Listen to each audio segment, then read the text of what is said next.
धन्ना जाट हुए जिनके खेत में भगवान स्वयं काम करते थे। बहुत सारे ऐसे भक्त हुए हैं जिनने पूरा का पूरा शरणागति अपनी कर दी भगवान के ऊपर, तो भगवान उनका अभी हमको लगता है कि भगवान हम नहीं करेंगे तो भगवान कैसे मदद करेगा। तो हमारा जो आश्रय है वो अनन्य नहीं है, भगवान का पूरी तरह से आश्रय नहीं लेते हैं। तो भगवान का नाम स्मरण करना, नाम जप करना किसी भी रूप में हो, चाहे हम देवी के रूप में आराधना करें, चाहे शक्ति के रूप में आराधना करें, चाहे राम के रूप में करें, चाहे कृष्ण के रूप में करें, चाहे शिव के रूप में करें, सभी एक ही रूप है। विभिन्न रूपों में जो जिसमें मन लगता है उसको आराधना करनी चाहिए। और ये आराधना के द्वारा आपने यहाँ पर जो 2-2.5 घंटे का आपने जो समय बिताया है, आप देखेंगे कि आपने ताली बजाई। ताली भी एक योग है।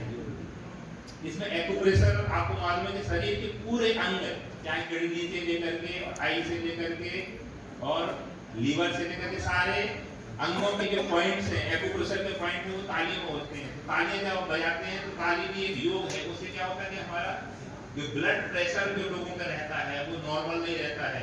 जिनको हाई ब्लड प्रेशर रहता है या लो ब्लड प्रेशर रहता है, जब हम भक्ति की आराधना करते हैं, भगवान की आराधना करते हैं, तब में होकर के नाचते गाते उछलते कूदते सारी चीजें करते हैं। तो आप देखेंगे कि आपके ये सारे जीवन में जो स्वास्थ्य का आरक्षण भी होता है, तो स्वास्थ्य रक्षण के लिए ताली बजाना भी बहुत जरूरी है। और इसलिए रामचरितमानस में आता है कि राम कथा सुंदर करतारी, संशय बेहद उड़ावन हारी। राम कथा जो सुंदर ताली की तरह है, जिसको बजाने से संशय रूपी बेहद यानी पक्षी हमारे मन से में संशय होता है कि भगवान की हमारी मदद करेंगे। तो भगवान का मदद करने का मतलब ये नहीं कि वो चतुर्भुजा रूप में आपके सामने आएंगे। वो किसी मित्र के रूप में, परिवार के किसी सदस्य के रूप में या किसी मित्र के रूप में आकर के भगवान कभी ना कभी आप देखेंगे जब भी विपरीत संकट आता है, ऐसा लगता है कि हमें सब लोगों ने साथ छोड़ दिया है, तब कोई ना कोई किसी न किसी रूप में मदद करता है। तो इसका मतलब है कि भगवान के द्वारा भेजा गया वो व्यक्ति है जो हमारी मदद करता है। बहुत सारे ऐसे लोग होते हैं, सड़क में दुर्घटना हो जाती है, सारी चीजें, बहुत सारे लोग चले जाते हैं, लेकिन कोई ना कोई एक बंदा ऐसा होता है जिसको भगवान प्रेरणा देता है और उसकी वो मदद करता है। तो मदद करने का मतलब ये नहीं भगवान बंसी बजाते हुए आ जाएंगे या राधा के रूप में आ जाएंगे या देवी के रूप में आ जाएंगे, किसी का भी स्वरूप में, क्योंकि परमात्मा तो सबके अंदर विराजमान है,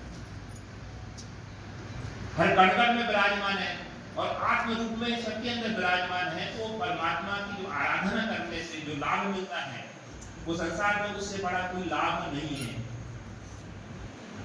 और जो भी हम करते हैं उस काम की प्रेरणा देने वाला भी वही है।